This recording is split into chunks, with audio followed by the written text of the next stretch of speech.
இந்த பாருங்க engine performance பண்ணுறதுக்காக சியால் ஆயில் அடிட்டிவ் விட்டுருக்காங்க. அது ஊற்றுற பாருங்கள். ஆயில் ஊற்றியாச்சு. மற்ற ஆயில் விட இந்த ஆயில் வந்து சூப்பராக இருக்குது. அப்புறம் இந்த அடிட்டிவ் ஊற்றிருக்கு. அதை ஊற்றி எடுத்தால் பார்த்தா தண்ணி மாதிரி நல்லா சுத்தமாக க்ளீன் ஆகி வந்துருக்குது. பூரா பிளாக்காக இருக்கிறது பூராமே ஃப்ரை ஆகி நல்லா இருக்குது ஆயில். இதை ஊற்றினா ஆயில் நல்லா சூப்பராக இருக்குது. இந்த ஆயிலும் மற்ற ஆயில் விட சூப்பராக இருக்குது.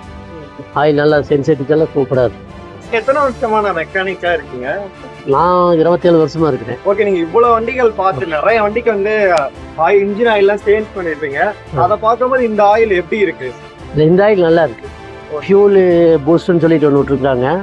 இதை 1 லிட்டர் பெட்ரோல் கூட 8 மில்லி ஊற்றுனா 7 கிலோமீட்டர் எக்ஸ்ட்ரா போகும் வண்டி. ஒரு என்ஜினை பொறுத்து ஒரு சிலது 10 கிலோமீட்டர் கூட போகும். ஆனால் நார்மலாக எந்த கண்டிஷனில் இருந்தாலும் 7 மீட்டர் எக்ஸ்ட்ரா போகும். நல்லா இருக்கு. ஆனால் சூப்பராக இருக்கும். ஊற்றி பாருங்க.